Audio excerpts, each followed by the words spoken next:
Hi.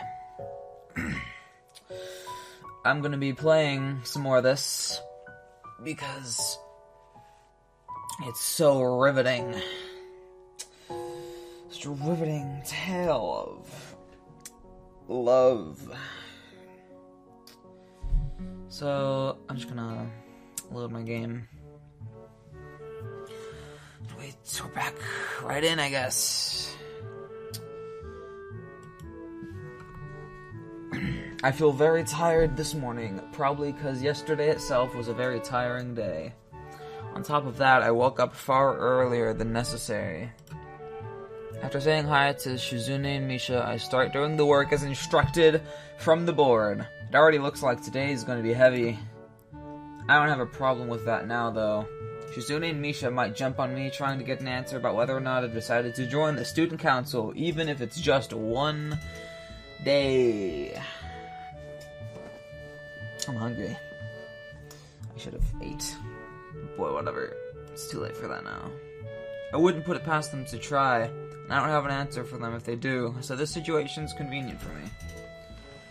About 10 minutes into class, Hanako walks in and takes a seat, but no one looks at her. The teacher doesn't even comment on her lateness.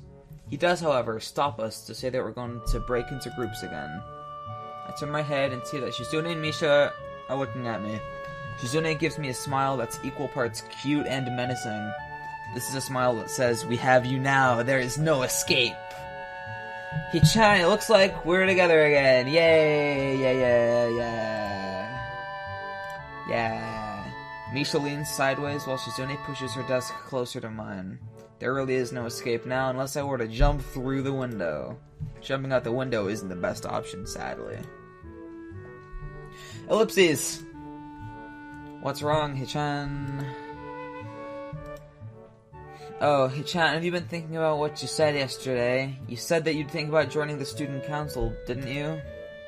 It's okay, Hichan. We were talking about it after you left. It'd be rude to expect you to already have an answer for us this early, right? Right.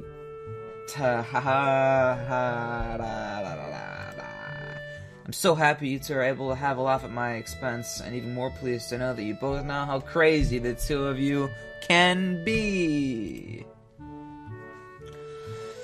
Now that that's over, Shizune snaps back into serious mode and smacks today's assignment with the back of her hand in an overly dramatic and important way. When I actually look at this stuff, it's mostly just reading. In fact, there are only two problems.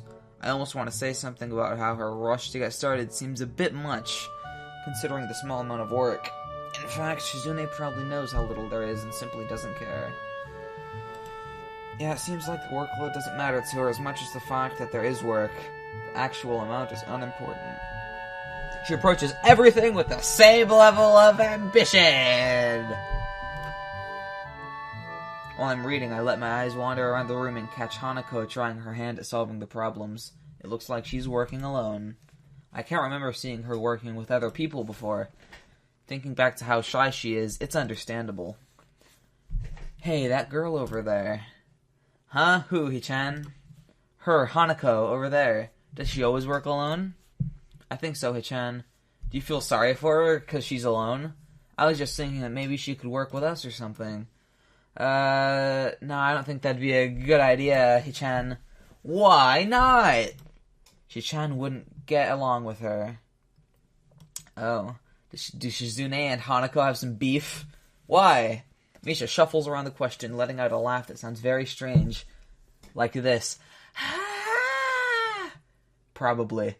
It's nervous, but still has that lilting up and down quality present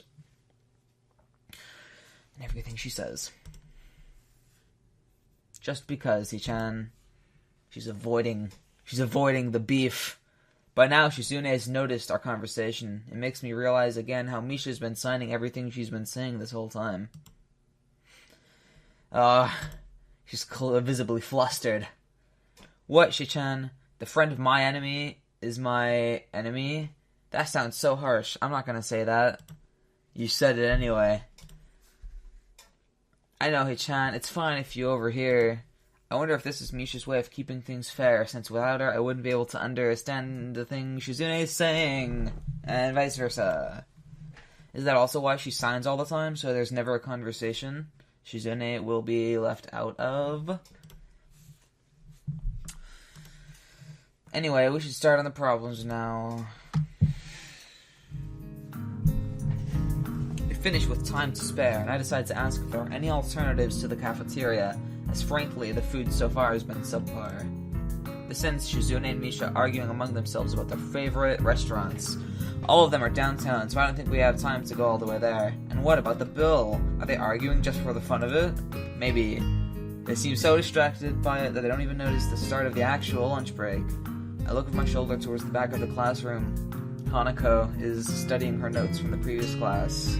It's an odd sight. Everyone else in the class is busying themselves with a lunch break. Socializing, gossiping, rearranging desks. The ones with actual boxed lunches mixed in and chattering like everyone else, only interrupted by short bouts of eating. But when I watch Hanako, it feels that I'm the only one who can see her, almost as if she was invisible, sort of hiding in plain sight. Is she being bullied? Is she isolating herself from the rest of the class on her own accord? Why would you bully people in a disabled school? Why would disabled people be bullies to other disabled people? It's like, that's not cool, man. No bullying is cool. I'm not trying to justify it. Don't bully the audience. I see her look over her shoulder towards the classroom's rear door. Come to think of it, she hasn't turned a page since I started watching her. I guess she's waiting for someone. I do what I always do when I don't know what to do. Like now. I've already started on one of the books I borrowed yesterday and took it with me to school to fill the empty moments between classes.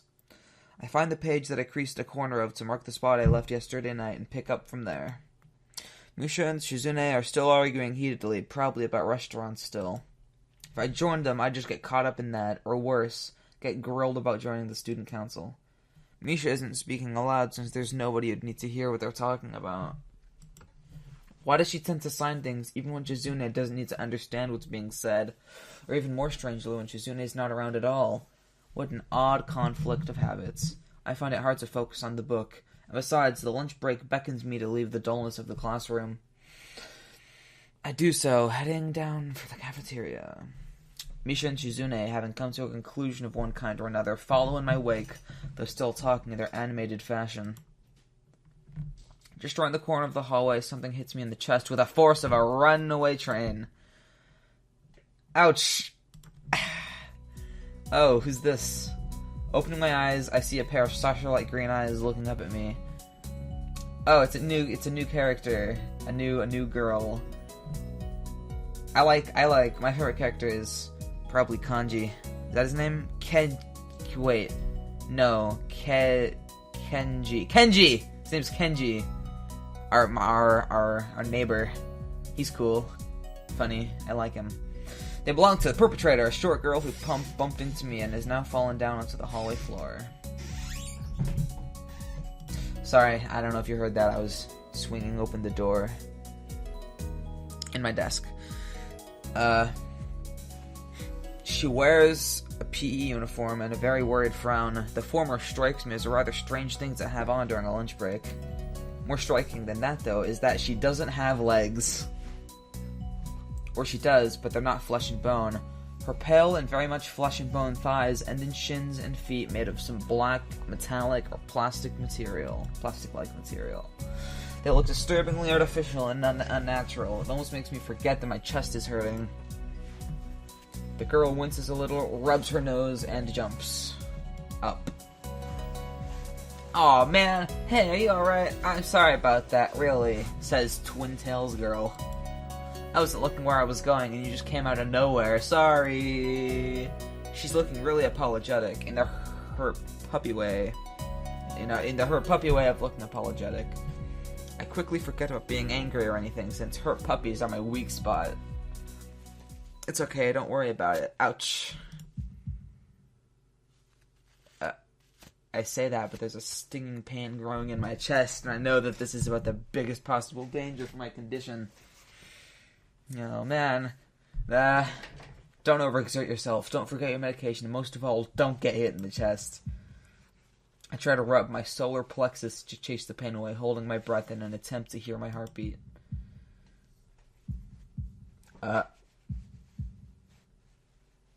It seems normal. Yeah, that sounds pretty normal. Hey, should I get a nurse? The worried, high-pitched voice of the girl snaps me out of it. I stare at her for a few seconds, dumbfounded, until I realize that I probably looked worse off than I really was, doubled over myself and looking all tense. Damn, I'm really overly worried about my heart. No need, I'm fine, Twin Tails girl. Managing to say something in response, I pull myself upright, feeling my sore ribs one last time, and take a deep breath. She just knocked the wind out of me, big time, but it's nothing more than that. You sure you're okay? I hit you pretty hard. It's okay. I said I was fine and nothing's broken, no harm done. That's good. I feel a hand on my shoulder at the same time the girl's... what? The girl's eyes widen in horror, and whatever she was saying gets interrupted by a very horrified... Eep. I don't have time to look behind me because Shizune's already shoving me aside and stomping over to the girl, signing furiously. Furiously signing. Does Shizune have beef with everyone? Does she hate the Twin Tails girl? Oh. Miss Ibarrazaki. I saw that. Riding in the halls is strictly forbidden. Misha translates right on Shizune's tail, but her voice is girlishly playful, not full of the divine fury Shizune's arm movements would seem to call for. Sorry, I was just going to get some stuff, and I was in a hurry. Furious signing. You've been told this 1,000 times before, Miss... I forgot her name. Like Irabaka or something. You've been told this 1,000 times before. Your reckless behavior endangers other students, and even worse, it's explicitly against the school regulations. The girl blushes and starts to fidget nervously like a child caught misbehaving. It's so cute I find myself smiling. I know that. I was just being careless. Make sure that this will not happen again, although I'm sure telling you this is futile and only causes me further headache when you choose to ignore the regulations. Got that, Emmy? Her name's Emmy. The small girl sticks her tongue out in response. I gotta go. Teacher, I'll have my head. I promised to help with printouts, but I went running instead. Sorry, but I've got to change and everything. Alright, bye, Emmy. Before Misha or Shizune or I can say anything, she's already bolted from where she was a second ago, almost halfway towards the stairwell. Shizune looks like she's about to go nuclear on the spot, so I smile at her in a vain attempt to calm her down. Are you okay, Achan? That Ibarrazaki girl is always like that, causing trouble to others. You know, I'm pretty certain Shizune wouldn't call me Hichan. Never mind. Yeah, anyway, I'm okay. Just got the wind knocked out of me. That's great. I wouldn't call that great, but I let it slide. We have to run now. There's an important student council meeting regarding the festival, and we finally decided where to eat. We're eating... Too bad you can't join. This lunch meeting is only for council members. Oh, okay, thanks. Thank you. We could take you there some other time. Oh, but that'd be like a date, wouldn't it? Wahaha! The girls leave for downstairs. I didn't manage to get far from the third floor hallway before all this commotion struck. Literally. I should get going as well. The lunch and the afternoon class pass uneventfully. I read most of the book I had started yesterday and eat some of the mostly inedible offerings of the cafeteria. The class is tiresome. The teacher seems like an okay person despite the weird first impression I got, and the material is relatively interesting. However, the way he teaches is really bizarre. It's as if he expects that everyone's a natural genius. When the final bell sounds, I realize that there's still a lot of time left in the day, and I'm left wondering what to do. It's odd. At the hospital I had 24 hours a day of free time, but here, filling the considerably shorter hours feels difficult. Everyone else leaves, and I'm left alone with the teacher.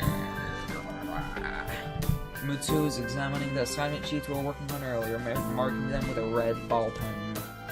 Raising his eyes from his papers briefly, he notices me and furrows his brow. What is it, Nakai? I jump at him addressing me, but I guess it's natural to spark some conversation since there's nobody else around. Nothing. Thinking about what I'd do after school. The teacher slowly puts the cap on the pen he is holding and arranges his papers into a stack, collecting it against the desk twice. He seems very methodical, and for a brief moment I'm reminded of Shizune, but the teacher's more unhurried and relaxed, much more routine. You have no plans? No, I considered joining a club, but don't know what kind of club would interest me. Go observe a meeting of someone else's club, might pique your interest. I guess... But I don't know how to continue from there.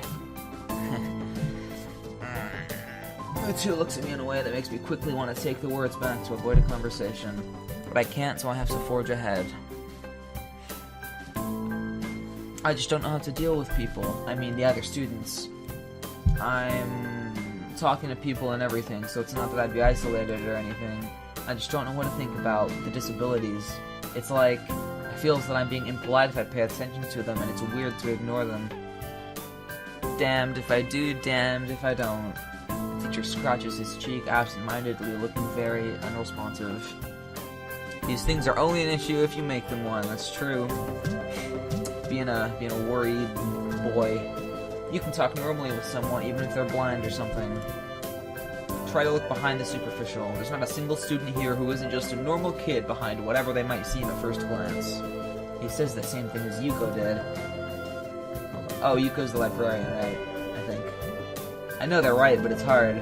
How can you not consider, for example, Shizune's deafness when the only way to communicate with her is to talk through Misha? Or Hanako? It's not like you can ignore her face. But I'm interrupted by the door of the classroom suddenly slamming open. Teacher! Misha crashes in, hands straight in an enthusiastic greeting, her voice loud and lively enough to wake the dead from their graves. She starts toward the teacher's desk with her bouncing step, hands energetically swinging with the rhythm. Mutsu, visibly dismayed at the interruption, and Misha in general, slumped in his chair. Mikado? Mikado? Misha stops in her tracks and looks around cluelessly as if she's sensing from his tone that something's wrong but has no idea what. Yes? We've talked about volume control before. Yes! But she doesn't lower her voice at all, and the teacher just rubs his eyes. So what is it? We need help. We are running out of supplies for the festival stands. This is a distress! She waves a pink slip of paper she's holding around. So go get more supplies from the art room. What's the problem with that? Plywood. Plywood is always the problem. Last time we wanted more, there was only a little, but that time we just took it all and went with that. Now there's like none left there, so do you know where there is some? I don't understand. How would I know? Shichan, I mean the president, thought that a teacher would know if there was plywood. Was she wrong? Mutsu looks like he's in great pain, frowning with his entire essence, and Misha doesn't get it at all. Looking at the two of them communicates terrible, like looking at a man being tortured by drilling his skull open while blasting pop music at full volume at the same time. Oh my.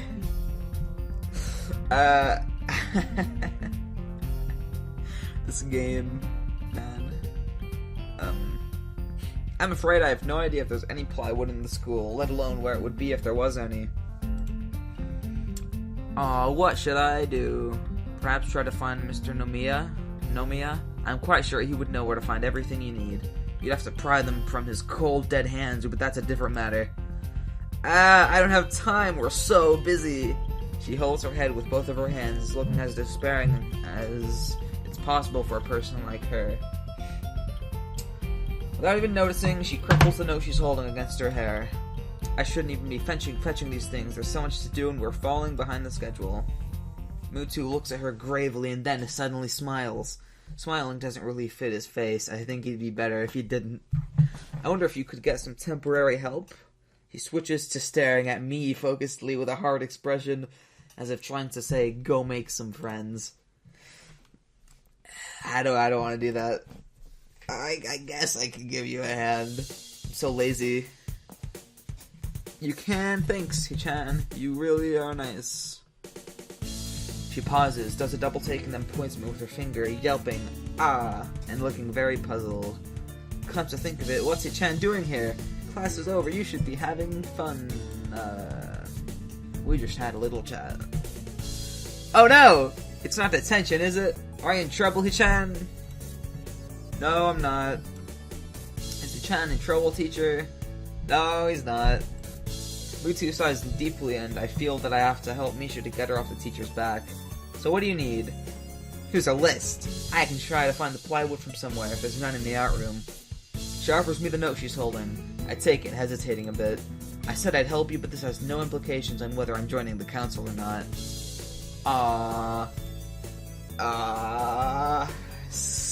Thanks anyway. Try to be quick, we're in a stalled building streak now. We must hurry. She bounces out of the classroom, leaving me and the teacher looking at each other with something that feels like a silent agreement. Well, there you have it, Nakai. You have something to do now. Please don't sound so smug. Looking at the list with a number of items ranging from paint to plywood, all written with small, neat handwriting that is undoubtedly Shizune's, I heave a sigh. I'll be going then. Waving the long list limply at the teacher, I exit to the hallway. The classrooms closest to ours are designated belonging to classes 3-1 and 3-2 on the right side and 3-4 on the left side, each door looking exactly the same. Further down the corridor, still with identical doors, are rooms that I didn't think were used for classes. I guess the art room is not a classroom as such. I carefully push open the furthest door and peek in. It's a classroom, but it seems rather badly kept or not in use. Am I in the right place? Desks and chairs are all around the room, a thin layer of dust settled on them. There are some easels in the corner, so at least this looks like the right place. The room is flushed in sunlight from the big windows, shadows creeping all over the desks. Specks of dust are dancing in the stagnant air, making the beams of light almost visible. Jokingly, I call into the empty room. Anybody, something catches my eye and I stop mid-sentence. Sitting on a desk is a short-haired girl, curiously wearing a boy's uniform, with a fork between her toes, a morsel of food stuck firmly on the end. This odd way of dining seems to be caused by her apparent lack of hands, but her presence here is what takes me aback even more. How did I miss her before? She's sitting in the corner very still, but I still somehow took her as a part of the furnishing or a statue at first glance. I'm not being too observant today as a whole. The girl seems to be frozen in place, staring at me with her huge eyes like a rabbit in the headlights. She's staring at me, her mouth wide open, ready to accept the fork. I'm staring at her, my mouth wide open, suddenly remembering I didn't finish my sentence, trying to think if I should. This weird stalemate keeps us both stunned into silence, punctuated only by the wall clock ticking rhythmically. "Hello," says strange girl. The girl stuffs the forkful in her mouth and is now staring at me expectantly while chewing. This is a bit awkward. Hello. I was told to pick up some supplies from here for some festival stalls, I think. I didn't think there'd be someone here. There isn't, that's why I came here too, says strange girl. She picks up another forkful. Doesn't that mean you're here then? She raises her eyebrows as if she was suspecting my observation is false. You're pretty observant, I guess it does. Who are you? This girl's pretty straightforward, isn't she? I'm Nakai, Hisao Nakai. I just transferred in on Monday. I'm Rin. Tezuka Rin. Rin Tezuka. I won't shake hands with you, but at least we know who we are now. That's very nice. Her deadpan manner of talking makes it hard to determine whether she's joking about shaking hands or not. It kind of bothers me. Joking about these matters doesn't feel appropriate at all. Well, I'm trying to figure out what's appropriate and whether this girl is... She seems to have lost interest in me and is now gazing yearningly back at her food. Can I continue my lunch? If you don't mind me, I won't mind you. You need to get your stuff, the supplies are at the back. Go right ahead, but lunch? School's already over for the day. What word are we to use then? There's no word for a meal you eat after lunch but before dinner, right? Bothers me very much too, but I don't really know what I should say. I don't think you're supposed to eat a meal between lunch and dinner to begin with. But I'm hungry now and my delicious box to lunch would go to waste otherwise. I have curry. It's very delicious. With much decisiveness, Rin once again picks up the fork between her toes, and with at least as much impoliteness, she points it straight at me. So, Nakai, what brings you to this place? Like I said, I was told to look for these things. No, the school. From outside you look fine. Is your problem inside? I come to a full stop, opening my mouth but not getting a word out. I can guess. I'm good at guessing. Better than most people. Rin cuts me off before I can answer her question or skirt around it somehow. I don't know which I would have done. I froze in front of this issue again. I haven't even told anyone here about my condition. Maybe it's only because it hasn't really come up. I do get the feeling that not making issues of this is a part of the social code here, as the teacher said. I wonder if the people here could relate. Probably not any better than any normal person could. I can't relate to Shizune's circumstances, or Lily's either. Naturally, while I go through this in my head, Rin keeps considering what my condition could be with an overtly contemplative look on her face.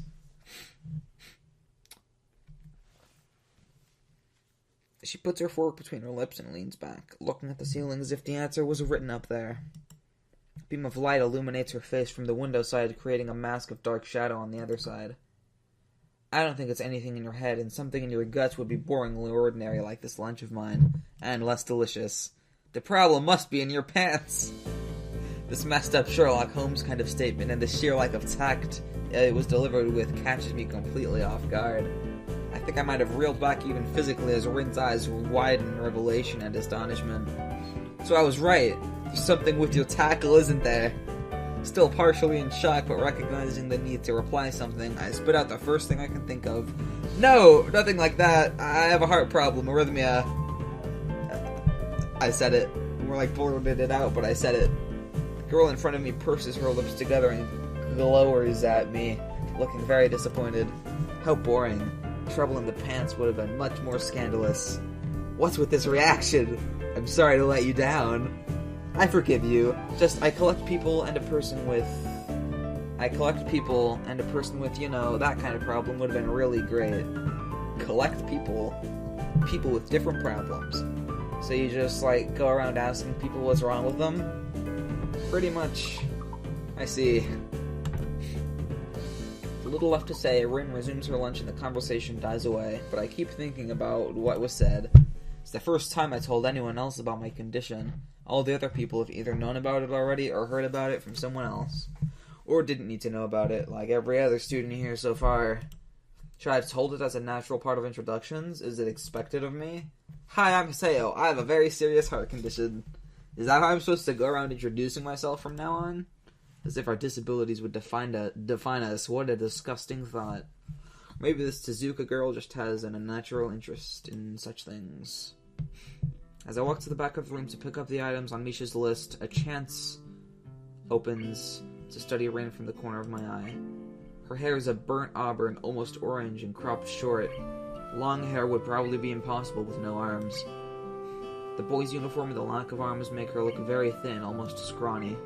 She's not particularly pretty except for her murky green eyes, which flicker restlessly from below her short bangs, even when she eats. The distance and the shadows make it seem like they don't reflect sunlight at all, but instead absorb all of it within them like deep wells. She moves her feet almost as deftly as a normal person would use their arms. However, I can see how this sight could discomfort people, especially while eating. It makes me feel a bit uncomfortable, at least. I hesitate to think about the word unnatural, but it's too late now, isn't it? I keep searching the cabins and shelves for Misha's things, but after enough time passes, the silence grows too uncomfortable, so I try to force some conversation out of this strange girl. So, do you always eat alone in this late, or do you get the occasional visitor? Visitors. Maybe you are my first occasional visitor, but I don't always eat alone either. Sometimes I eat with a certain person on the roof, if she's not horsing around. Horsing? She likes to do sports. Oh, is it the girl from before? Girl, I don't know her name. I forgot her name. That's all I can think of to say. Both of us fall silent again as Rin forks the last bits of her meal to her mouth. I look down at my haul and double-check it with Misha's list. It seems I have everything except plywood. So I think I have all the things now. That's very nice for you. Don't feel obliged to stay. I was about to take a nap anyway. You need to do whatever you're going to do with that stuff anyway, right? Or perhaps you like to watch a girl sleeping. I'm not sure what to make of this, but Rin looks serious. Even if I did, I think I have to be going. I'll catch you around, Tezuka. You can call me Rin. I feel that our relationship is at this point good enough to warrant this much. I was already turning to make my exit, but she draws me back in. Fine, then I'm Hiseo. Then you are. Rin looks at me hard in the eyes, but that intimidating feeling you get when someone stares at you isn't there. It's like she's not actually looking at me at all. She blinks a couple of times, and I can't figure out why a pause like this just popped between us out of nowhere. See you later, Hiseo. There's something like a tiny smile there on her face, maybe. I quietly back out of the room. As I shut the door in front of my face, I whisper to myself, what an intriguing person. From inside I hear a muffled sing-song voice. I heard that... What is she here? I jump at the sudden appearance of Misha, who I had not heard approaching despite the completely empty hallway. Somehow she'd gotten to jumping distance of me without making a sound. Creepy. It briefly reminds me of Kenji's nutty theory about a global feminist conspiracy, but I pushed that thought aside. Shizune, standing slightly behind Misha, looks aloof as she couldn't have heard the remark that drew Misha's attention, but Misha is visibly excited. No, wait, more importantly, who's in there? There's no club meetings today. She tries to curiously peek past me, even though the door prevents her from seeing anyway. What are you doing here? It took so long that we had to come check what's wrong. That's no good, Hichan. She wags her finger at me scoldingly. I found plywood, but everything else is still missing because you're tardy. Sorry, I got the things here. I was just about to bring them. I think you're up to some mischief, Hichan. Who was in there with you, I wonder? Misha signs something quickly to Shizune, pointing at her own hair a couple of times. Shizune immediately pushes her way past me and opens the door into the classroom I just left. I can only imagine the shock she's experiencing. With Shizune's diligence and attitude, the insolence of daring to deface school property by sleeping on top of it must be too much to bear. And indeed, she stares at Rin, frozen in place apart from the slight but noticeable trembling of her shoulders. From suppressed rage, I'm sure. Instead of blowing up, Shizune just takes a few deep breaths, adjusts her glasses, and slams the door shut, turning to sign furiously at Misha. Maybe she did blow up, but I can't understand it. She shoots a very loaded stare at me, too, as if it was somehow my fault that Rin is sleeping on one of the tables. I hope she's not getting any funny ideas about the reason of my tardiness. Hello! Rin's voice comes from the other side of the door, and it takes a few eyeblings to realize she might have trouble opening it. I open the door to find Rin directly behind it, looking at us with a half-interested, half-sleepy face. Hello! Miss Tezuka, what do you think you were doing? You absolutely are not permitted to use school property for such disgraceful activity! It sure is suddenly very crowded in here. I didn't know I was this popular. It's hard to say whether she's happy or unhappy about this turn of events. At any rate, she ignores their scolding, so they have no choice but to drop the issue. Shizune taps Misha's shoulder, points at Rin, and makes some quick signs. Popularity aside, please don't do that anymore. Sorry. Anyway, how's your project going? Will it be done for the festival? Rin looks at them blankly, apparently at ease under the pressure Shizune's cold stare is putting on her. I keep wondering about that myself, too. And I'll think about it harder. As Misha signs her reply to Shizune, her face turns into an unsatisfied frown.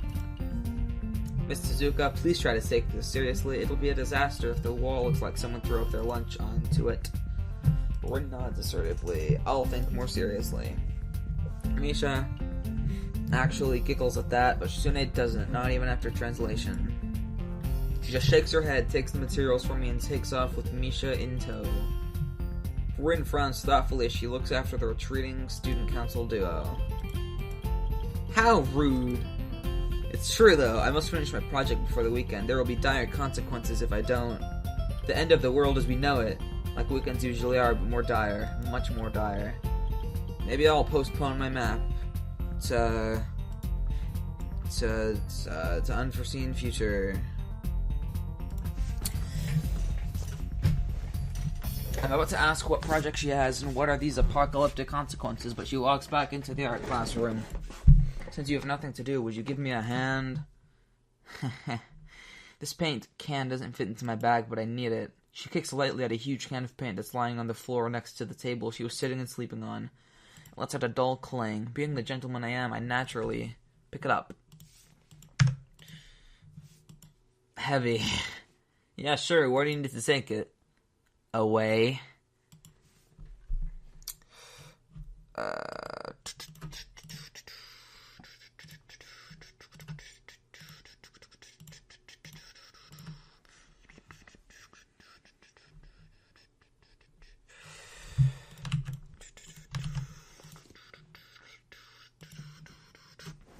Sorry, I zoned out. I was reading something. Hi. Hello. Right. Katawa Shoujo.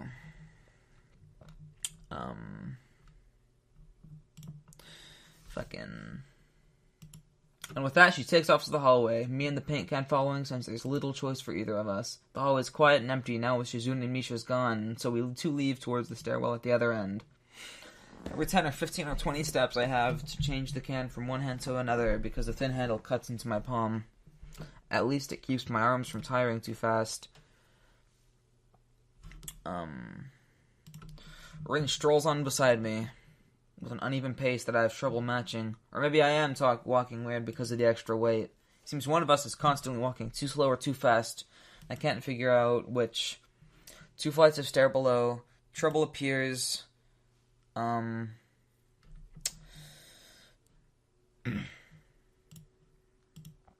Trouble appears in the form of the head nurse and his fox-like grin. Ah, Mr. Nakai, what a happy coincidence. Tezuka, too, of course.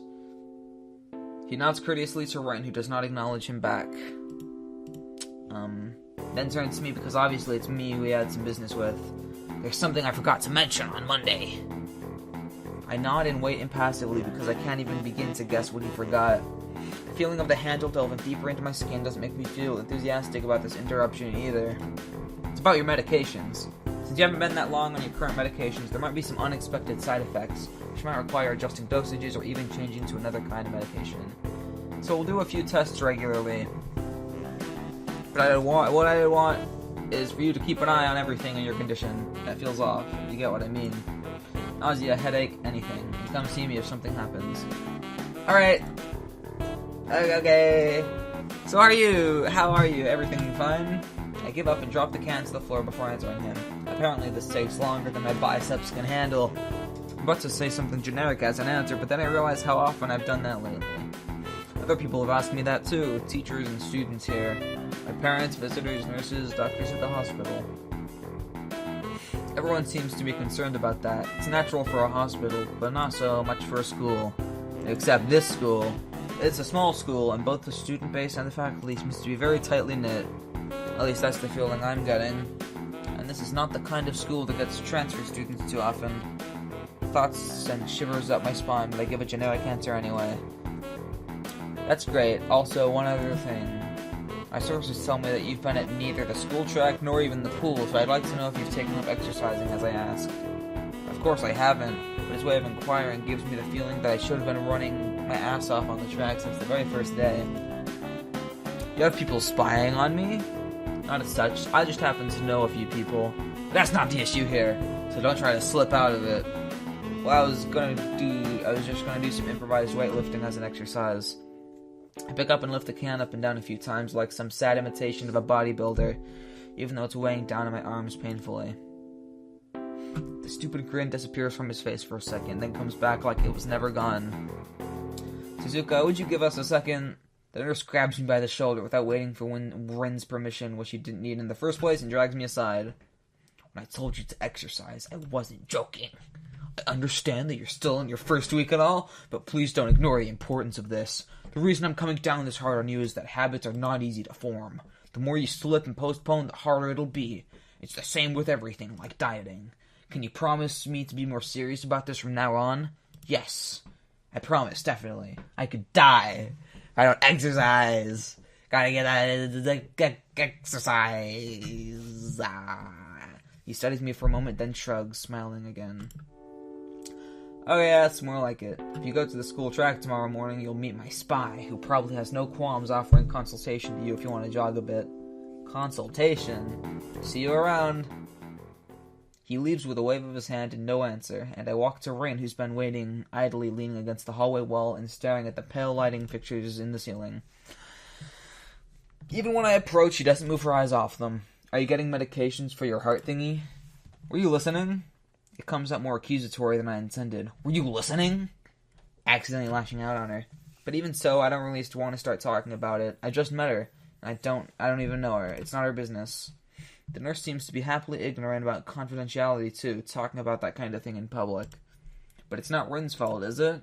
I look up at her, suddenly feeling a bit guilty, but Rin is just staring past my shoulder quizzically, her head tilted like a bird's. Sigh. I don't know why this is so hard for me. Feels like there's some inexplicable lock that prevents me from being more upfront about this. Yeah, they're for my heart. Will they make you better?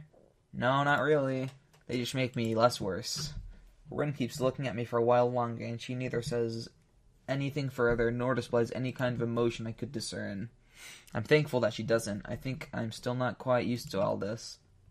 As at the hospital, it was easy, but I still haven't sorted my feelings about having to live a normal life with this disability. We leave the main building, and Rin leads us onwards towards the dorm. We stop at a small patch of greenery in front of the dorm building. The dorm is built on a slightly elevated ground with a wall and a few trees that everyone has to circle around every time they come or go. It's probably the only inconvenient design in the school. The entire wall, made of the same kind of bricks as the building itself, has been covered with some sort of a painting. Most of it is still mere sketches, quick lines drawn with black and white against the gray plastering that covers almost the entire length of the wall, though some places look a bit more finished. There are human faces and legs and hands. I can't quite say what the painting as a whole might portray. Stacks of what seem to be paint cans are arranged in piles on the ground beside the wall.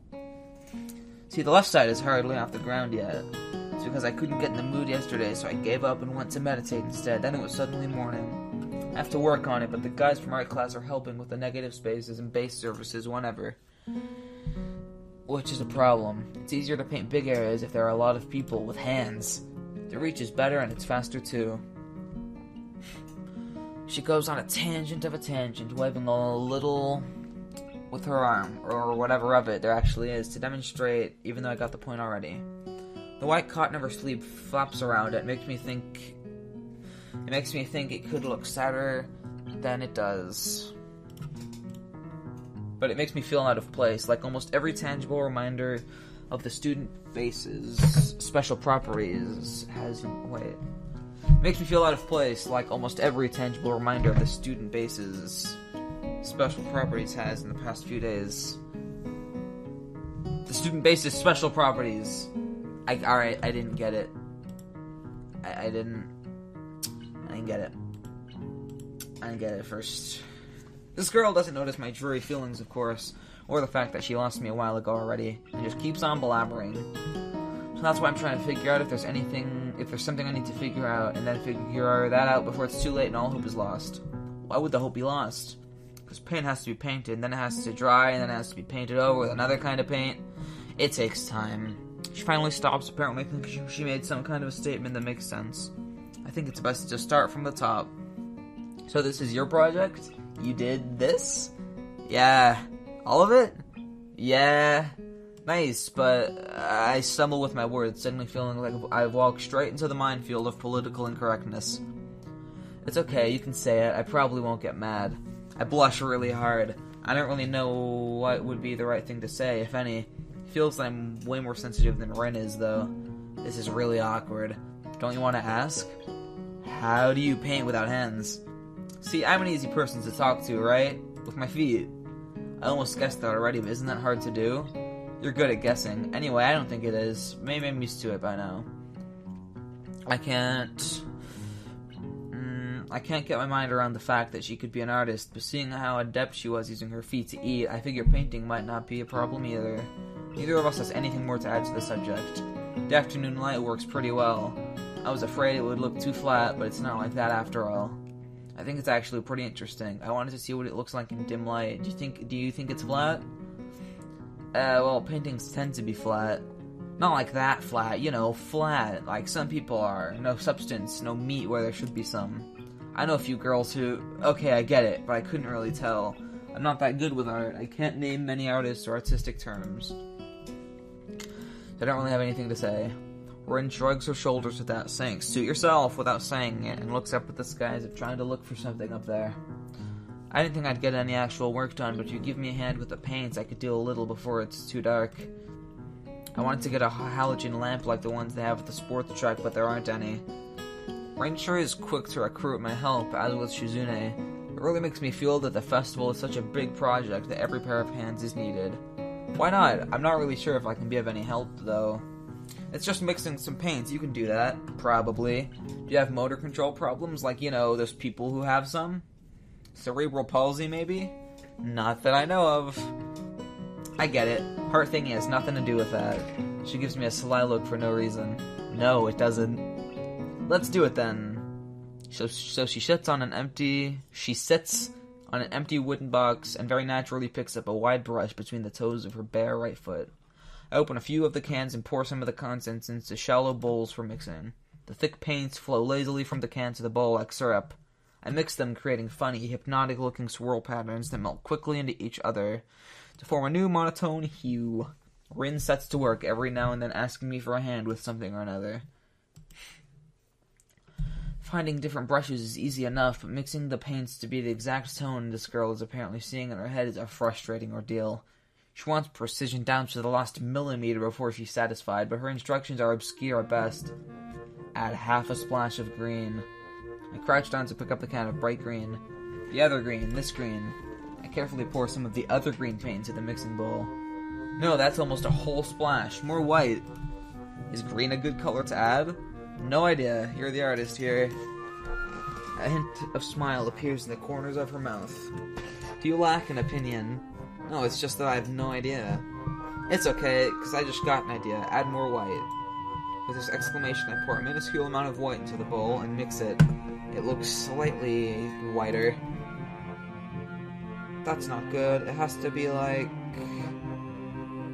the color when you wake up and you know that you saw the meaning of life in your dream but can't remember it. Maybe it's yellow. Despite the impossibility of mixing a color like the change of seasons or any other nonsense that's being imposed on me, I find myself enjoying it more than I thought I would. Seeing a painting being born on the plastered wall feels like magic. I spend the moments I have between mixing paints, crouching down on the paving, and just looking at her work. It feels slightly intrusive at first, like breaking some imaginary intimacy, but Rin doesn't seem to mind the least bit. Maybe it's just in my head. Her entire presence emits a completely different air as she patiently works the details, adding layers of paint on top of other layers of paint, steadily moving her foot across the wall to add new shapes. When I manage to produce a passable mixture of paint, the rare smile on her face is oddly rewarding. Apart from the few words when discussing paint mixes, neither of us says a word for the longest time. And even those short discussions soon evolve into a shorthand, both of us developing and using weird impromptu code words for various paints and hues, as if there was some need to conserve words and breath and sound. It becomes night. We stay there late into the evening until it becomes too dark to paint properly. And then I go back to my room. Oh. Yes, the day to night sequence. Of course. Oh. The sound of an alarm pulls me out of a fitful slumber and into the unpleasant state of wakefulness. I linger under the blanket for a few minutes, gathering energy to rise up while making excuses as for why I already haven't. Honestly, I wouldn't mind staying here for all day. School is surprisingly exhausting after a long pause, and the culture shock still hasn't faded, I think. Still, despite getting an impression that skipping class is easy here, I don't think they are going to let me get away that easily. And the nurse is bound to keep breathing down my neck with the talk of exercising as well. So eventually I do rise up, swallow the morning medications, and put on my old soccer clothing. Thanks to my condition, I was exempted from taking part in gym classes at Yamaku, so I didn't get issued with a gym outfit. I'd order some to cover such a contingency, but wearing my old soccer clothes is kind of nostalgic. I can't use them for that anymore, so maybe they can get a new life this way, a bit like me. After all, if I'm going to start taking care of myself, I can't afford to slack around. I'll start from the basics. Basics which include keeping the rest of my body in shape, along with what little I can do to strengthen my heart. Maybe then I can go back to something approaching a normal life, or at least Something where I'm less likely to fall over dead at any minute. I'm surprised to discover that I'm not the only one present at the track. Not just that, but it's a face I've seen before. Yeah, I thought it'd be her. The prosthetic-legged girl who bowled me over in the hallway yesterday is running on the track lithely, like a half-mechanical gazelle. What was her name again? It was a short one, but I can't remember.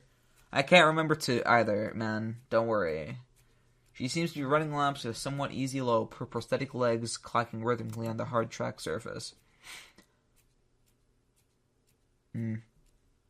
Listen to those footstep sounds. It's the same two sounds repeated over and over. I wonder what reason she has for running this early in the morning. Maybe it's just something akin to mine, and the nurse is oppressing the poor girl to jog, just like he's oppressing me. I certainly wouldn't be here if it weren't for my health, and it's prompting me to do so. And even with things being like they are, it's only because I wanted to get it out of the way early. The fact that I'd be less likely to encounter someone who'd witness my pitiful attempts to get in shape was merely a happy accident. I'd leave, but it seems that my former assailant noticed me on her last lap. She waves at me cheerfully and jogs over. Hello, I'm Twin Tails Girl. Good morning, your name's Hiseo, right? She grins, seemingly pleased that she'd remembered my name. You may not remember me. Emmy? Yeah, Emmy, that's her name. I knocked you over in the hallway yesterday. Miss Ibaraki? Ibaraki? She imitates Misha, imitating Shizune, failing to get the same kind of subdued lilt into her high-pitched voice. How could I forget such a blunt introduction? Emmy has the decency to look vaguely apologetic for a moment before giggling. Sorry about that, again. Well, so long as you don't make a habit of it, I suppose I'll be fine. Great! I'm not sure she realized I was joking. So the spy consultant the nurse was talking about, is that actually you? That's right. Oh. I was expecting someone from the nursing staff, to be honest. What, are you saying I don't look like I could be a spy? This is more like a relief. I was afraid he'd have someone to watch my every move. Unless you're here to do exactly that. No, I'm here for my own reasons. The nurse just asked me if I had seen a messy-haired transfer student who looks like he's kinda lost around the track. So why are you down here? Emmy strikes a dramatic pose. Training! For what? Track! Oh, I see, you're on the track team then. Emmy nods enthusiastically. Yep, I'm one of the better runners too, and modest about it too. Hey, you should join up. It's good exercise, you know. I think that much activity is probably out of the question for me. Nah, I'm not even sure that I really like running all that much. Plus, I'm just not into organized sports, you know? It's true, I never even really got that much into soccer. I mean, I'd run around with my friends and all, but that was really the only reason I ever played. It wasn't for the glory to be found on the field, that's for sure. Emmy seems to understand my meaning. I see. Not that into the whole organization thing. But now that you're here, I guess we're gonna run together, huh? What? Sure, I guess. Emmy seems pleased. Are you gonna warm up? Real men don't warm up. Oh no, you should always warm up. Bad, Hiseo. She scolds me enthusiastically, but then smiles and leans closer. I hate warming up too. She laughs suddenly. Heck, and I don't even have to stretch my legs. As if to confirm her statement, she bounces up and down a couple of times, giving a passing impression of standing on a pair of springs. Her leg blades seem to be quite elastic. Let's go! So we both take off around the track, and I can immediately see that she wasn't lying about being good at running. Emmy moves fluidly, throwing herself into the run with a sort of wild abandon. I find myself concentrating more on running properly. Hands spread, right? And something about hitting on the balls of your feet rather than the heels. I try to match my stride to Emmy's, but it's pretty difficult. Apparently, I'm not very good at it. Maybe Emmy could help me with that sometime. I'm really not feeling up to more than a couple of laps today, and slow to a walk pretty quickly. Emmy keeps running and doesn't seem to notice I've stopped until she passes me a second time. She quickly skids to a halt, breathing steadily in contrast to my own somewhat gasping demeanor. Finished already? I hang my head ruefully. Yeah, I'm not in very good shape right now. Emmy nods and then grins at me again. She seems to do a lot of smiling. Well, the important thing is you started, right? Next time you just have to try to hold out longer, and then longer and longer, and eventually you'll be great. I'll keep that in mind. But I think right now I'm gonna go get ready for class, shouldn't you? Emmy shrugs unconcernedly. I got plenty of time. I noticed that she's not wearing a watch. Are you sure? Another careless shrug. Not really, but I've got to finish my routine. See you later, Hisao. Yeah, see ya. Bye. Bye, Emmy. Bye. I'm not sure whether this morning's experiment was a success or a failure, but I'll admit that I do feel slightly good about getting out there this morning. And like Emmy said, I just need to keep at it in order to get better, right? Practice makes perfect, or something like that. It's nice, at least, to feel like I've taken some semblance of control over my own health. I'll have to try to keep this up. I head back to the dorms to wash and change into my uniform, trying to resist the urge to take a really long and hot shower. I'm tired from all the running, so I just want to unwind, but I don't want to break my slowly building routine of getting to school before the morning rush. After taking a long shower anyway, I dry myself off and get out of the stall to put on my clothes. Is it Kenji? Out of nowhere, a shadow appears within the mist, looming and radiating malicious intent. It busts through the fog. So, what are you doing here? What the hell? You scared me. What's your problem? I should be asking you that. I've been looking for you all over the place, man. What do you mean all over the place? I want to ask if he's been looking for me like that, stark naked, but hold my tongue back.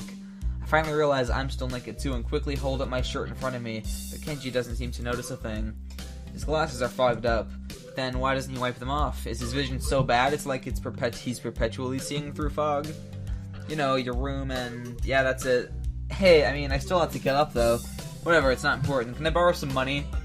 He puts on an innocent face and looks away, trying very hard to look very casual. It doesn't work. He's as transparent as his window pane-sized glasses. Talking neutrally like this, wearing nothing, feels awkward. Actually, somehow it's even more awkward to be naked in front of someone when they can't see me being naked. To say nothing of the fact that he's naked as well. I try to brush the feeling off with little success. Money? Sure. Awesome. Wait, why do you need it? Can't you just give it to me because I had the goodwill not to run through your pockets while you were in the shower? I could have, but I exercised restraint. And in the end, isn't it the thought that counts? Come on, be a pal. This makes no sense. If it's the thought that counts, I should withhold payment since his thoughts were so clearly impure, and his intentions are probably even more sinister since he can't tell me what they are. I say as much to him.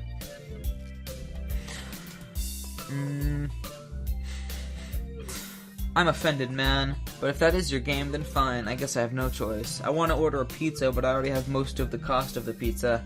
I need your help for the rest. I got some of that pizza too, right? No. Are you serious? Yeah, I would give you some, but you have class. You don't have time to eat a pizza. What about you? I'm not going to class. I have to wait for the pizza and pay the guy, and then eat it. It's not easy. You have to obtain the pizza stealthily. If you don't, everyone will see you, and the pizza, and they will ask for a slice. It's a hard world out there. Everyone wants a piece. Then you're left pizzaless in an unforgiving world. It's happened before, that's how I know. Every day I plan my vengeance, so that when the people who wronged me order a pizza, I'll be there, ever vigilant. Kenji strikes a dramatic pose completely without irony. But yeah, I only need like 400 yen. Please, you're my only hope. I can't go outside and buy my own pizza, it's too far. I try not to go out unless it's absolutely necessary. Let me tell you what happened the last time I went out without carefully planning it out in advance. I was outside. I can't remember what I was doing. Something. Standing? Maybe wondering how I got there. And then, out of nowhere, it happened. Like a flash of lightning splitting the sky, like how you split a sandwich into 2 equal pieces to make it more manageable to hold and eat. A bird crapped on my head. It was the second most shocking moment of my life. What was the first? He ignores me and keeps going. I want to grab him and shake him. He's just trying to keep momentum? I'll go with that, even if it's more likely he just didn't hear me. It was like in the openings to some kind of anime show. You know how there's always that part where the main dude is fighting his rival and they fly at each other, clash swords, and there's like big dramatic colored auras and zoom? It was like that, but with poo. Okay. Alright, guy. So yeah, I need some money. Please, don't leave me hanging, man. I only need like 1,000 yen. I thought it was 400. Okay. What? I'll pay you back, I swear. Oh wait. You better. That's what it means to borrow stuff. I don't know when I'll be able to pay you back. You have 1 week.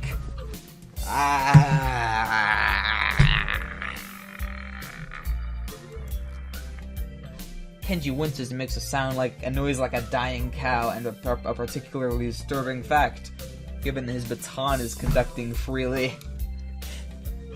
You're not supposed to be so tight-assed about money between brothers in arms, man. Men have it bad enough as it is.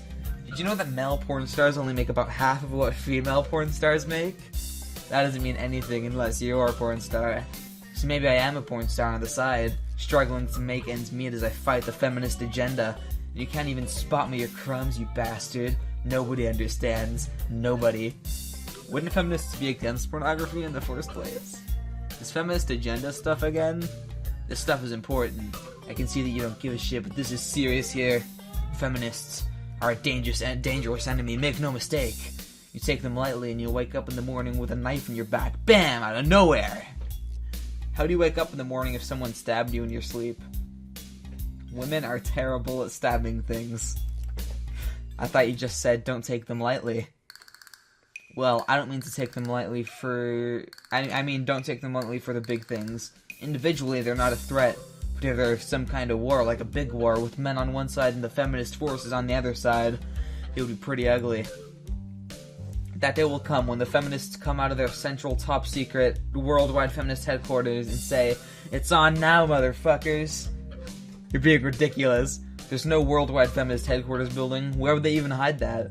I mean, it'd have to be massive. You couldn't hide that on Earth. Someone would notice a big fortress with women only in it. Who said it was on Earth? I turn away from Kenji and start practicing frowning faces in a mirror, so that I can figure out what kind of frown will best express my emotions. He can't see me from this distance anyway. Which unfortunately means that he just keeps on ranting without any regard to sense or sensibility. Yeah, there is a war going on. A war not many know about, but it's a great one that will one day boil over and encompass all of the known world. Then, we will have to pick sides. We'll have to make a stand. In fact, it's happening right now. Imagine it. The bloody battlefield. A vicious conflict without end. I almost gave up when I thought this cause was silly. When I grew tired of the bleakness of our fight. When I mistook the time the power went out for a feminist raid and thought the end was near. But then I realized that if I gave up, it'd all be over. And I was like, whoa. I knew I had to get serious. Because I'm the lost sane man in an insane world. It's about duty. Must be a pretty crappy movement if it all hinges on one naked guy ranting in a bathroom at another naked guy. So can I have the money? He's blocking the way out. It's getting cold because I'm still naked and I want to go to class, so I agree to spot him the money. Awesome, thanks dude. We should go bowling later on. Bowling? Yeah, it's the ultimate sport. There are almost no women bowlers either, making it also the manliest sport. Should I wear my pink bowling shirt with matching shoes or the pastel green with flower accents? There are bowling clothes. Maybe. Anyway, you better pay me back. I can pay you back in stuff, right? I don't have the time to ask him to elaborate on what that means. I don't know. I gotta get to class. You're kind of in the way. Oh, sorry. Yeah, I don't want to hold you up, and I have some stuff to do myself. The time has come. The time for what? I just like saying that. Okay, now the time has really come. For what? I have to use the bathroom. Get out of it. I was just going to, and what does that mean? It's a big bathroom. So, I have to be alone or I can't go. The pressure. Okay, what if someone else comes in? I'll think of something. I give him my practiced frown and it looks kind of silly reflected in his glasses. He either doesn't notice or doesn't see. Anyway, so I get dressed and run back to my room feeling as though an eternity has passed since I woke up. That is time I will never get back. I'll get him for this somehow. But right now I have to get to class. I'm the first person in class today, although I think I'm a little too early. Then again, sitting alone here for 20 minutes sure beats having to suffer that time with Kenji. The combination of fatigue, frustration, and boredom starts making me feel very tired. I black out for a second, waking up when my head hits the surface of my desk. Rubbing my forehead, I realize this is as good a reason as any to stay up for now and stop coming to class so early later. Eventually, I hear a tapping noise outside in the hallway, and Lily's tall figure appears in the doorway. She's not in this class, so she must have some other business. Maybe she's looking for Hanako. Lily stops at the door, looking hesitant, as if she was a vampire who can't come in unless invited. I consider doing so because she looks rather lonesome standing there. She steps in on her own accord, though, after straightening her skirt and shirt collar as if it was of importance to look prim when entering our classroom. "Excuse me," she calls into the quiet classroom with a probing, delicate voice. I realize the silence might unnerve her because of her blindness, so I break it. "Good morning, Lily." "Hisao, good morning. I didn't hear you come in." I wonder if she thinks it's suspicious I didn't say anything to her before. It's likely. If I were to tell too big a lie now, it would sink me. Well, I was already here, just asleep until now. "Oh, have you seen Hanako today by any chance?" "No, she seems to come in only just before the bells ring, or after that. Do you want me to tell her something for you?" "No, it's fine. It's strange, but I think we're the only two people in the school right now. I didn't hear anyone else on my way here. I shouldn't have gotten up so early today, I guess." "You're chastising yourself for doing something that other people should? Punctuality is a good thing. I think so, anyway. It's a very busy morning today. The festival's coming up soon, and today is the deadline for event registration, budget reports, and any other official paperwork. It could be that everyone is trying to complete the necessary forms at the last minute. Maybe that's why it's so quiet today." Bang! "Hi! It's me, Misha! Haha!" Misha pops into the room with Shizune as if on cue, shouting with a loudness that makes Lily visibly flinch. "Hi, hey-chan! Hi! Hey-ho! Hey, hi! Look, it's the class representative, hello!" Lily smiles, probably amused by Misha's or Shizune's use of the word look. "Good morning." "Of course, you're not the representative of this class, right?"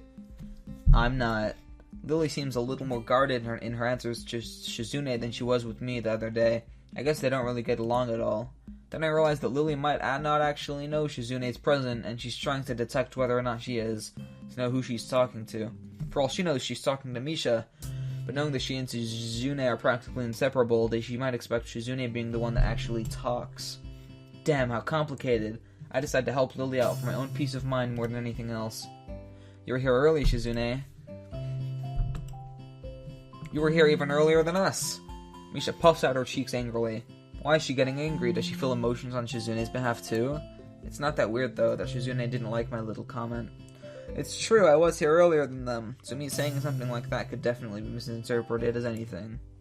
Especially to Shizune, who doesn't have the benefit of hearing tone to gauge intent. Before I can start weighing whether or not I should apologize, Shizune has already moved on. "Class rep, it's a good thing you're here, we have to talk." "The festival's coming up in 3 days, right? Every other class has already handed in their projected budget reports for their events, even the first years, except you." Wahaha. "There's still time to hand it in, isn't there?" "Today, the deadline's today. You're certainly taking your time, aren't you? If I had it my way, I'd have had all the necessary paperwork 8 days ago. But someone had to say, the deadline, please extend it."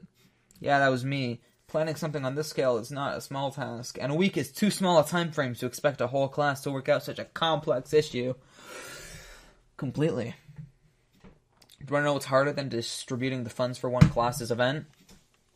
Handling the same matter for every class in the school and then some. The one who does that is me. Misha puts her hand on her hips and stands up straight. Wow, she's really getting into the role. At least Lily doesn't look like she's very amused, though. "Hey, Shizune, aren't you being a little too hard on her? See, there's still a whole day left." "Please, Hisao, it's alright." Lily seems happy I'm taking her side, but a bit conflicted that I might not think she can take care of herself. If this is about the budget, then I'm disappointed you think I've forgotten about it. I understand how important it is. "Then, can I have it, please?" Shizune, she might not have it on her at this exact second. "It's not here right now. I asked 2 students to take care of it for me, students from my class." She emphasizes the last sentence, much to my surprise. She knows about Shizune and Misha's efforts to vote me into the student council. I guess word must have gotten around, so now she's using me as ammo against Shizune. This just gets better and better. "It was your responsibility. A budget report isn't something you should just be delegating away. As class rep, it's your job to be on top of things. This kind of disregard for proper procedure is terrible." They completed it, being capable of doing so, but the students have been sick recently, so they couldn't come to school and give it back to me. If you want, I'll apologize on their behalf for getting sick. Okay. Although Misha misses Lily's little jab entirely, Shizune doesn't, and she seems torn between being offended by Lily's daring and jumping for joy, at the prospect of a challenge. Lily, don't they live here at the school? That's a 5-minute walk, you know. What could they possibly have that prevents them from taking 5 minutes out of their busy lives to drop off something that will affect the enjoyment of their entire class? Lily opens her mouth to say something, but Shizune closes the gap between them and starts signing furiously, waving her hands like an orchestra conductor. Misha tries her best to convey the same passion, but can't seem to lose her normal cheerful tone. The result is interesting and somewhat surreal. And what's with that attitude? I said that it's not something you should be delegating away. Are you the class representative or aren't you? Tell me the names of those 2 students. They should have your job if you can't even handle something just simple yourself. 1 form isn't the full extent of what I'm supposed to take care of. Lily's tone is growing slightly impatient, but she's doing a good job of not letting Shizune see how unsettled she's becoming. She's playing her cards close to her chest. Shizune, on the other hand, wraps her fingers cheerfully along the edge of her glasses, knowing Lily can neither hear nor see how excited she is. Of course, you do so much, class rep. It must be so difficult being you. Lily tightens her lips at Misha's words, clearly understanding the intent behind them, even though Misha delivers them without even a hint of the sarcasm which they were meant to have. Shizune and Lily don't like each other, that much is clear, but this seems a little much. It seems like Lily's had enough and is ready to push back. Oh. I was actually just discussing the budget report before you came by. You must be very talented to have finished all your student council duties so quickly that you can track me down to make sure I don't forget my own. Are you accusing me of slacking off? It seems like you're confusing me with yourself. I don't think so. That'd be a very, very difficult thing for me to do, comparing myself to you. You're right. The difference between us is like heaven and hell. And it's not hard to guess which one you might represent. The air between them ripples with the heat of their enmity. Well, not really. They can't disguise it anymore, though. Even Misha looks like she's beginning to understand the real nature of this conversation. Hichan, don't you slack off either. What are you talking about? Aren't you taking part in the festival, Hichan? You are, aren't you? Then, I hope you're going to do a lot more to make sure it goes smoothly than this person. I don't understand why Shizune is suddenly getting mad at me. I'm gonna side with Lily. Hey, I'm the new guy, remember? It's not like I could have done much even if I wanted. That's right, you shouldn't expect a transfer student to jump right into it on his first week. Lily taking my side feels oddly comforting, so I decide to back her up too. Yeah, you're being unreasonable with us both. Excuses. This class rep has had plenty of time to deal with her report. And we repeatedly offered you a position to help with the student council work, but you refused to commit yourself to making the festival a success. Yeah, but as I said back then, I'm not sure if... I don't have time for this right now. No matter what I do, it'll mean being drawn into a confrontation with Shizune, and that is what she wants. Whatever, forget it. I turn my back at them. I get back to my seat and shut my ears from the finale of the argument between Lily and Shizune. Eventually, Lily leaves our classroom and Shizune and Misha seat themselves without talking to me. I can feel Shizune's eyes burning into my back. She's probably angry at me, but I'm just as angry at her. I don't get why she had to drag me into the argument. Hanako doesn't come to the morning class at all, leaving her seat looking empty and lonely in the back of the classroom. I have to tell her that Lily was looking for her if I see her later. After the events of the morning, class is pretty boring in comparison. I turn the pages of my textbook lazily. I have a bit of catching up to do despite trying to keep up with my studies at the hospital, but I'm not feeling that enthusiastic about it. The clock at the front of the room sounds unbearably loud. The teacher hasn't said anything in over 7 minutes, instead opting to cover the board in rows and rows of equations taken directly from the book. The rhythmic clashing of chalk on blackboard seems to synchronize perfectly with the ticking of the clock. I start to copy down the equations just to pass the time, even though they're right there in the textbook. When the bell rings, I'm not in a hurry because I have nothing to do, so I stay for a while, reviewing what we covered in class today. I prefer to leave last anyway, so I don't have to deal with crowding in the hallways. I notice Shizune and Misha have also stayed behind talking to someone from another class. Shizune's signing so fast that her hands make noises like swords cutting through the air. Maybe there's pent-up anger in there. Misha's trying desperately to keep up, but it's clear she can barely manage to even understand her. I put my head down. Whatever they're discussing, it looks like serious business. Shizune signs to the point where her wrists crack when Misha struggles to spit it out in word form. Sometimes she trips over herself like she's dealing with tongue twisters, and on top of that she has to sign back anything the other girl says. Seems like a rough job. Misha looks tired, like she's about to faint. Luckily for her, their business is soon finished and the girls sit down on their seats again. I'm so tired. You're telling me. She's hanging her head limply on her desk, looking exhausted. I'll use the opportunity to reconcile with Shizune a bit, without getting roped into the student council thing again, though I suspect that door's now closed for me. Festival preparations might be tough for you. Indeed, the people in the school seem to be taking the festival very seriously. Whenever I see people idling around before and after classes, they're always talking about their plans for it. It's kind of neat to see everyone being so enthusiastic about it. I'm probably the only one who doesn't have something to do. Shizune scoffs at me at first, as if trying to decide whether to ignore or sneer at me, but in the end she starts signing without doing either. Misha perks up, looking at her hands with slightly unfocused eyes. She signs with harsh, heavy, dramatic strokes. Misha translates signing into speech for me. She does it so well, it's almost like Shizune is actually speaking, transmitting her thoughts directly through Misha. She must have practiced it vigorously. Well, of course, we're in the student council, you know, so we're pretty busy. It's an important duty of ours to ensure the success of the festival with all our strength. We should shame ourselves into one of the past student council generations if the festival were to fail.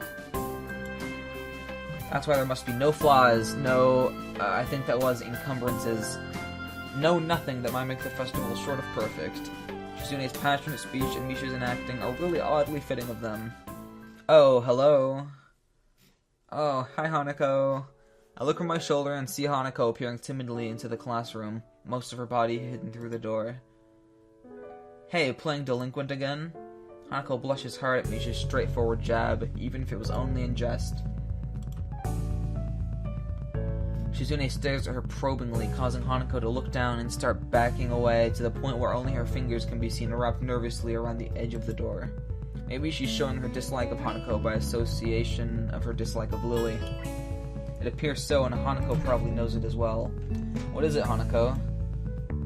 Has Lily been here? Sorry, haven't seen Tito. She came by in the morning though. Hanako keeps looking uneasily at Shizune. She stares back at her with her usual studying gaze. What is she trying to do?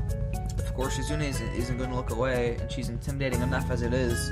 So I can only imagine how terrified Hanako must be. Hanako would be. It's a little uncomfortable watching Hanako's reaction to Shizune's normal behavior. This is what happens when two people of two different extremes meet, it seems.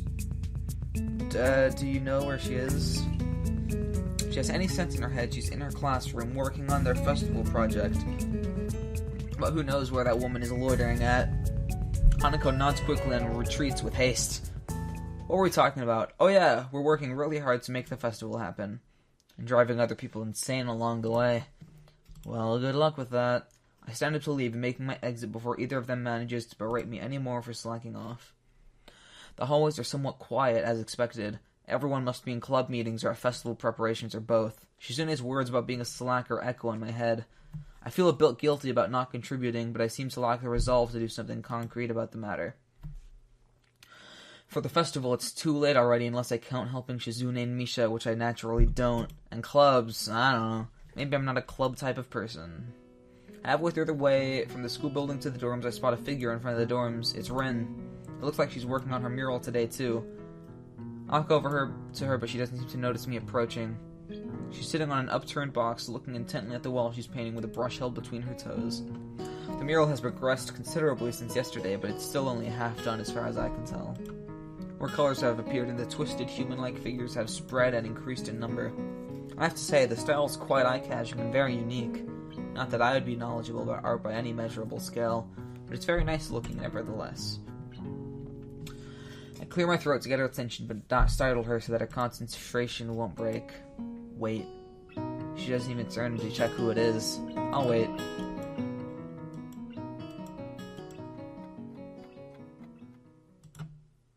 15 minutes later, I decide that her concentration is indeed unbroken, and also that I've waited long enough to warrant poking her gently on the shoulder to remind her of my presence. Rin turns her head mechanically to my direction, ending up staring at my crotch level. Oh, it's Aseo. She can tell? I'd feel a lot less uncomfortable if she'd look at my face. An astute observation. Hard at work, I see. The conversation starts as if I hadn't been here for a quarter of an hour already, but it's not a concern. At least it starts. Looking good. It does. The layers of paint hitting other layers of paint, mixing and shaping the human figures really create an impressive look. Rin looks miffed. You shouldn't comment on works in progress. 7 years of bad luck. Sounds terrible. I guess I'll take it back then. Still, it looks good. I wonder if I would get 14 years of bad luck for thinking that. Rin turns back to look at her painting and pokes it with a big toe. Could you mix some of this color? I'm running out of it. She looks down at a half-empty bowl with the remains of the same pinkish painting. I didn't really intend to stay and help her with this project, though. I guess I didn't intend to do anything much. I look at Rin. She looks emptily back at me. Just this once. Rin picks up another brush and drenches it in another tone of pale red.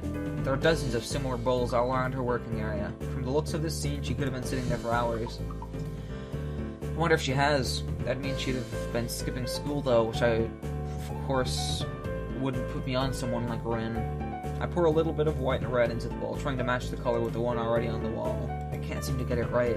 It's really inconvenient of her to not mix enough in the first place. Getting it to be exactly the same tone will be impossible, but at least I can try to get it as close as I can. Speaking of hard work, isn't that a huge workload for you too? It's such a big painting and all. Oh, I'm not old and bitter enough yet to think like that. I guess you aren't. You guessed right. Legs hurt though, they feel like slugs. Slugs made of sea slugs. Because of the position? Yeah, I like doing it in a horizontal position more, if you know what I'm talking about. But it can't be helped. Can't ask the wall to lay down. Saying that, she stretches herself a little, bending her legs and back, far more than a human should flex. It's astonishing how effortlessly she manages her body around. There's a small flinch in her otherwise blank expression, a hint of pain maybe, as she stretches out her calves. Rin must have stamina and dexterity far above a normal person to be able to live like she does, but she's working on this. Why push yourself so much? Take a break or something. Continue tomorrow if it's bad. This gives her a pause. A long one too, feeling like a mental yawn. I don't think so. I'm not pushing myself. Sure looks like you are. No, it's not about pushing or pulling or anything related to that kind of thing. There's this boy. A boy? Yes. Where? At the art club. And? He is blind. Oh, how can you paint if you're blind? No idea. So why is he there? That's the point. He's there. She really should speak more than one word at a time to make this feel more like a discussion, less than like an interrogation. He can't really do anything that you'd call art, right? He comes there anyway, and paints. Why? I don't know, why? I don't know, that's why I asked. So? He doesn't paint often, but I think his paintings are very interesting. I'm sure they are. I once tried that, painting with eyes closed. It wasn't too interesting, and cleaning up the floor took ages. Didn't try again. But he's becoming better at sculpting. I see. Maybe she's trying to make a point with this, maybe she forgot she had one. Seems like the art club is full of interesting people. Not really. Pretty blunt statement, and she totally missed the sarcasm. No, just like I said, they're not very interesting. I usually don't have much interest in people who are not interesting. Maybe you have. Maybe.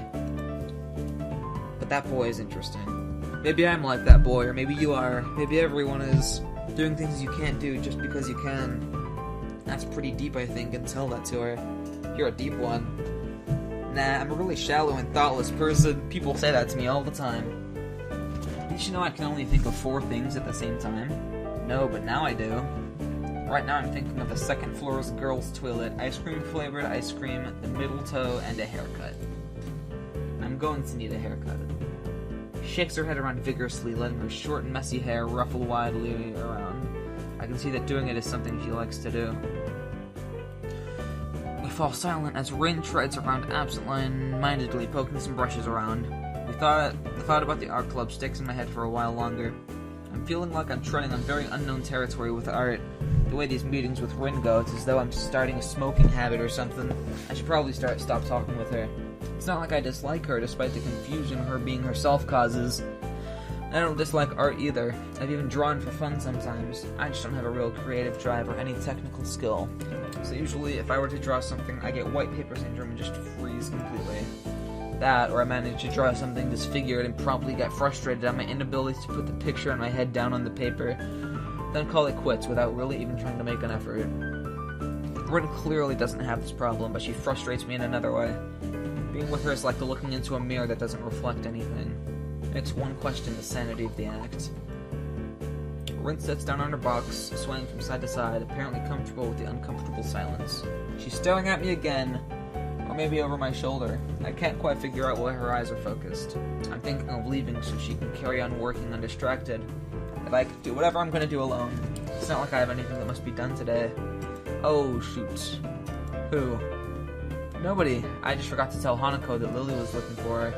Do you know her from my class? Oh, her, the mystery toilet girl.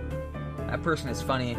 I saw her going to the toilet 5 times during recess 3 weeks ago. I'm sure it's the world record. It was very mysterious. That's why you call her mystery toilet girl? What other reason could there possibly be? Well, if there is, it's an eternal mystery. I didn't follow her in there. Maybe it was the week before that? Could have been. Looking at her makes me hungry. Don't say that. At least not around her. Rin turns to look at me blankly as if she's not sure why I reproved her. She doesn't acknowledge understanding any more than before, so I give up at this point. So do you want to go eat dinner then? No, not yet. Rin has turned her hungry gaze back to the wall, looking slightly more energetic, at least slightly less lethargic than she did before. It's as if the wall is an opponent she has to vanquish, something she must overcome before she can indulge in dinner. That's the feeling I get. A weird sense of empathy overcomes me and makes me smile a little to myself. For all her oddity, Rin is pretty cool after all. I'll be going. Have fun. Rin has already grossed brunch and is dipping it into fresh paint, so of course she can't hear me anymore, or doesn't answer anything, even if she does. Adhering to the nurse's nagging voice in the back of my head, I set my alarm clock to wake me up early enough to go jogging again. I made a promise and I'm gonna keep it.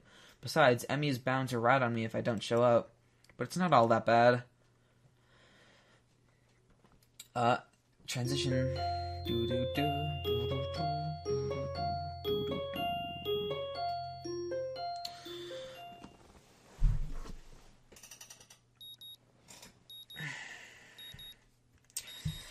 My morning alarm goes off and I flail about uselessly for a while until I remember that I decided to give morning runs another shot. I don't know if this was my greatest idea, but I'm determined to keep going. This is about my health after all. Sure, things have been great lately for me, but that hasn't made my existence so intolerable that I'm going to try everything I can to stay healthy.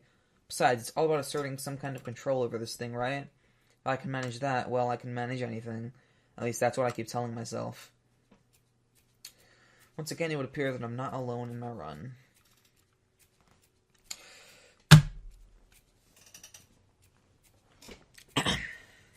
This is a good game. Or, well, it's hardly a game. It's a visual novel, isn't it? But I'm interested in the characters. In the story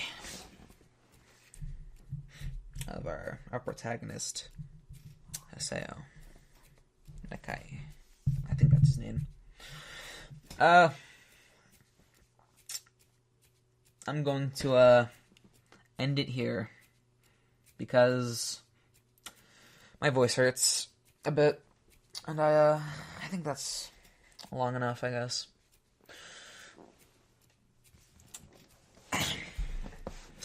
See you in another episode tomorrow, maybe. I don't know, sometime. Part 3 will come. Alright.